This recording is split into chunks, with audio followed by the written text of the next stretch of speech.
Buenos días con todos, estimados estudiantes. Bienvenidos a nuestra clase del contenido 3 de la unidad 4.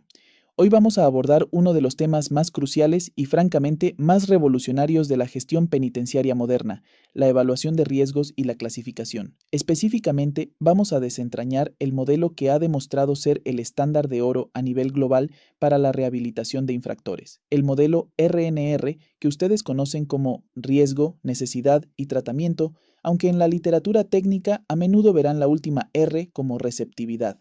Este modelo, desarrollado principalmente por los psicólogos canadienses James Bonta y Dea Andrews, es mucho más que una teoría. Es una herramienta empírica, robusta, que nos ha costado décadas de investigación descubrir. Verán, cuando yo empecé mi carrera en el sistema penitenciario, hace ya bastantes años, la clasificación era un asunto, digamos, intuitivo. Se basaba en la experiencia del personal de turno, o peor aún, en criterios simplistas como el tipo de delito. Este es homicida, va al pabellón de homicidas. Aquel es estafador, va con los de cuello blanco. Hoy sabemos que esa forma de segmentar es obsoleta e ineficaz. El RNR cambió las reglas del juego. Nos movió de un sistema puramente punitivo, enfocado solo en el castigo, a uno estructurado, basado en evidencia y orientado a la gestión diferencial del riesgo. Para entender por qué el RNR fue tan importante, tenemos que retroceder un poco a la década de 1970. En ese entonces, el campo de la rehabilitación sufrió un golpe casi mortal con el famoso Informe Martinson de 1974. Robert Martinson analizó cientos de programas de rehabilitación y llegó a una conclusión pesimista. Con pocas y aisladas excepciones, los esfuerzos de rehabilitación no han tenido un efecto apreciable sobre la reincidencia. Esto alimentó la doctrina del nothing works, el nada funciona. Si nada funciona para rehabilitar, ¿para qué intentarlo? La política criminal dio un giro hacia lo puramente punitivo, sentencias más largas, 3 strikes en Estados Unidos y un enfoque en la simple incapacitación.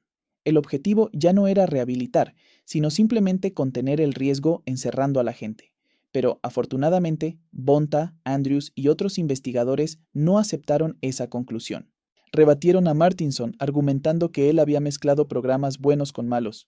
La pregunta no era si la rehabilitación funcionaba, sino qué funcionaba, para quién y en qué circunstancias.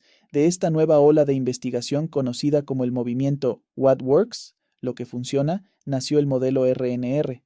Este modelo se basa en la premisa de que sí es posible reducir la reincidencia, pero solo si seguimos 3 principios indivisibles. El primer pilar es el principio de riesgo, RISK.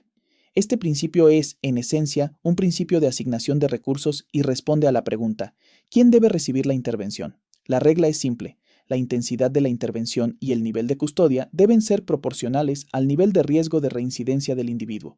Piénsenlo como la sala de emergencias de un hospital. Los recursos son finitos.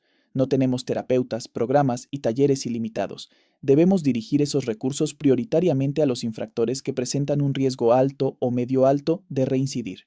Los infractores de alto riesgo requieren una intervención estructurada, intensiva y prolongada.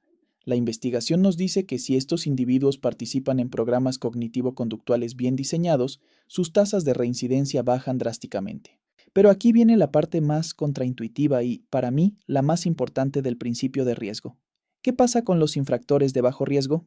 Hablamos de alguien que cometió un delito menor, quizás por primera vez, que tiene un buen trabajo, apoyo familiar, factores de protección sólidos. El sentido común intuitivo nos diría: démosle tratamiento también, no le hará daño. Pues bien, la evidencia dice lo contrario. Someter a individuos de bajo riesgo a una intervención intensiva puede ser iatrogénico, es decir, puede aumentar su probabilidad de reincidencia. ¿Por qué? Por 3 razones principales. La primera es la contaminación criminógena. Los ponemos en contacto prolongado con individuos de alto riesgo. Esto es la universidad del delito en su máxima expresión. Contextualicemos esto en Ecuador. Imaginen que metemos a un joven que cometió un hurto menor, sin violencia, en un pabellón o en un programa de terapia grupal intensiva junto a miembros consolidados de grupos de delincuencia organizada, GDOs. ¿Qué creen que va a aprender ese joven? No aprende habilidades prosociales, aprende técnicas delictivas, adopta actitudes prodelictivas y, lo más peligroso, crea redes criminales. Sale graduado. La segunda razón es la ruptura de vínculos prosociales. La intensidad del programa, digamos 20 horas a la semana, puede interferir con su trabajo si tiene un régimen semiabierto o con sus visitas familiares, debilitando precisamente los factores que lo mantenían en bajo riesgo. Y tercero, el etiquetamiento. Refuerza en él una autoimagen de delincuente, dificultando su reintegración. Por lo tanto, para los individuos de bajo riesgo, la estrategia más efectiva es la mínima intervención posible. Supervisión menos intrusiva y fortalecer sus redes de apoyo naturales, no someterlos a terapias para problemas que no tienen. En la clasificación penitenciaria, este principio de riesgo es la base de la segmentación, determina el nivel de seguridad física. Si el interno va a un pabellón de máxima, media o mínima seguridad, basándose en su riesgo de fuga, violencia o conducta disruptiva. Separar a los de alto riesgo de los de bajo riesgo es fundamental, no solo por seguridad, sino para evitar esa contaminación criminógena de la que hablamos. El segundo pilar es el principio de necesidad need. Este responde a la pregunta ¿qué se debe tratar? Y aquí el modelo RNR hace una distinción vital, la diferencia entre necesidades generales y necesidades criminógenas. Las necesidades no criminógenas son cosas que pueden ser importantes para el bienestar de la persona, pero que no están ligadas directamente a su delito. Por ejemplo, baja autoestima, ansiedad, estrés. Si tratamos su baja autoestima, quizás logremos que el interno se sienta más feliz, pero eso no garantiza que deje de delinquir. Es como si un auto tiene una llanta ponchada, la conducta delictiva, y también la radio dañada, la baja autoestima. Si solo arreglamos la radio, el conductor estará más entretenido, pero el auto seguirá sin poder avanzar. Las necesidades criminógenas, en cambio, son los factores de riesgo dinámicos, es decir, modificables, que están empíricamente vinculados a la conducta delictiva. Estos son la llanta ponchada. Y son estos los que deben ser el objetivo del tratamiento. La investigación de Andrews y Bonta identificó los 8 centrales, Central 8, que son los predictores más potentes de la reincidencia. Se dividen en los 4 grandes y los siguientes 4. Los 4 grandes, los más fuertes, son, primero, el historial de conducta antisocial. Este es estático, no lo podemos cambiar, pero mitigamos su influencia tratando los otros. Segundo, los patrones de personalidad antisocial, impulsividad, egocentrismo, falta de empatía. Tercero, y este es clave, las cogniciones prodelictivas. Estas son las actitudes, racionalizaciones y creencias que apoyan el delito. Son las justificaciones que la persona se da a sí misma. Robar no es malo si no te pillan. La violencia es la única forma de resolver conflictos. O algo que escuchamos mucho en nuestro contexto. El Estado me falló, así que tengo derecho a tomar lo que necesito. El que no roba es un gil. Y cuarto, las asociaciones prodelictivas, es decir, sus pares. El dime con quién andas. Si todos sus amigos y familiares son delincuentes, su red de apoyo lo jalará de vuelta al delito. Luego están los siguientes 4, que también son importantes: problemas familiares o conyugales, problemas escolares o laborales, bajo rendimiento, falta de habilidades, desempleo, el abuso de sustancias, alcohol o drogas, y finalmente el uso del tiempo libre, falta de hobbies o actividades prosociales. El principio de necesidad es el motor del plan de intervención. La clasificación inicial no solo nos dice el riesgo, dónde ubicarlo, sino que debe diagnosticar cuáles de estos 8 centrales están presentes. Esto determina su plan de tratamiento. Por ejemplo, si un interno tiene alto riesgo y su necesidad criminógena principal es el abuso de sustancias, pensemos en la adicción a la H, tan problemática en Ecuador, debe ser asignado prioritariamente a la unidad de tratamiento de adicciones. Si su problema principal son las cogniciones prodelictivas, cree que la violencia es la solución, debe ir a programas de reestructuración cognitiva. Si su necesidad es la falta de empleo, debe ir a los talleres de capacitación técnica, carpintería, panadería, etc. Si no aplicamos este principio, corremos el riesgo de gastar recursos en programas bien intencionados como yoga o terapia de arte, que si bien pueden ayudar con necesidades no criminógenas, estrés, no van a tocar los motores de su conducta delictiva. Finalmente, llegamos al tercer pilar, el principio de receptividad, responsivity, que en su material aparece como tratamiento T. Este responde a la pregunta, ¿cómo se debe tratar? El tratamiento es la intervención, el qué. La receptividad es el cómo entregamos esa intervención. Se divide en 2 componentes, receptividad general y receptividad específica. La receptividad general se refiere a usar métodos que han demostrado ser eficaces para la población infractora en general, Y aquí la investigación del What Works es contundente. Los métodos más efectivos son los cognitivo-conductuales, TCC. Estos enfoques se basan en la idea de que los pensamientos, cogniciones, influyen en los sentimientos y las conductas. Para cambiar la conducta delictiva, primero debemos identificar y reestructurar esos patrones de pensamiento prodelictivos, esas justificaciones que vimos en el principio de necesidad. Una TCC efectiva en prisión incluye cosas como el modelado prosocial. El personal, desde el terapeuta hasta el guía, debe actuar como un modelo de conducta correcta. El reforzamiento positivo, recompensar cuando adoptan nuevas habilidades, y la adquisición de habilidades prácticas, resolución de conflictos, manejo de la ira, pensamiento crítico. Lo que ha demostrado no funcionar o incluso ser contraproducente son los enfoques no estructurados o puramente punitivos, como esos programas tipo Scared Straight, llevar a jóvenes a la cárcel para asustarlos. Luego tenemos la receptividad específica. Esta es la personalización del tratamiento. Es afinar la TCC para que se ajuste a las características individuales del interno. Si ignoramos esto, el interno no podrá recibir el tratamiento, aunque sea el correcto. ¿Qué factores incluye? La capacidad cognitiva.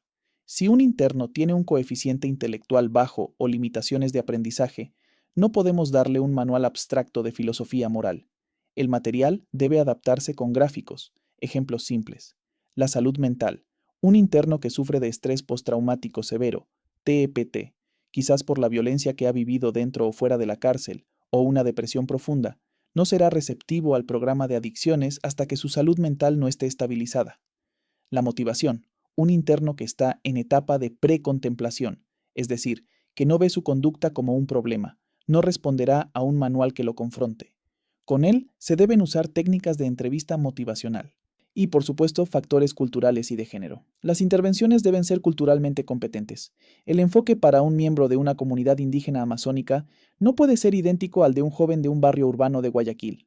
Las mujeres, además, suelen tener trayectorias delictivas diferentes a los hombres, a menudo ligadas a traumas y relaciones, y eso debe considerarse. Entonces, ¿cómo se ve todo esto junto? El modelo RNR es el motor de un sistema de clasificación dinámico y efectivo. En primer lugar, permite una segmentación inteligente. Dejamos de separar por tipo de delito y empezamos a segmentar por probabilidad de conducta futura. Al aplicar el principio de riesgo, identificamos a esa población de alto riesgo, que genera la mayoría de los conflictos internos, la violencia, el tráfico de sustancias, y la separamos de la población de bajo riesgo. Esto tiene dos efectos vitales. Primero, protegemos a los vulnerables. Protegemos al delincuente primario, al de bajo riesgo, de la victimización y de la contaminación criminógena. Segundo, gestionamos al alto riesgo. A esta población la ubicamos en entornos de mayor seguridad. Pero, y esto es crucial, los convertimos en el objetivo prioritario de las intervenciones, principio de necesidad y receptividad. Así reducimos el conflicto a largo plazo, porque tratamos las causas de su comportamiento disruptivo. En segundo lugar, el RNR facilita la progresión penal, nos da un mapa de ruta claro. En el sistema antiguo, la progresión, pasar de máxima a mínima seguridad, obtener permisos de salida, acceder a la libertad condicional, era un proceso arbitrario basado en el buen comportamiento subjetivo. En mi experiencia, esto a veces se reducía a saludar al guardia o mantener la celda limpia. En un sistema RNR, la progresión está vinculada a la reducción medible del riesgo. El proceso es lógico, el interno es evaluado al ingresar, riesgo y necesidad. Se le diseña un plan de tratamiento basado en sus necesidades criminógenas, N. El interno progresa en el sistema, por ejemplo, de máxima a media seguridad, cuando demuestra haber abordado esas necesidades, cuando completa el programa de abuso de sustancias, cuando demuestra que usa habilidades de resolución de conflictos en lugar de la violencia, cuando sus actitudes prodelictivas han cambiado.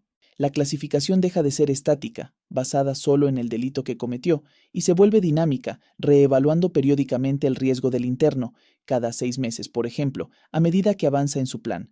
Esto es fundamental para nuestro sistema progresivo en Ecuador. Alinea los objetivos del interno, obtener beneficios, salir antes, con los objetivos del sistema, reducir la reincidencia. El error más común que seguimos cometiendo es quedarnos en la clasificación estática, basada solo en el delito original, sin considerar los factores dinámicos.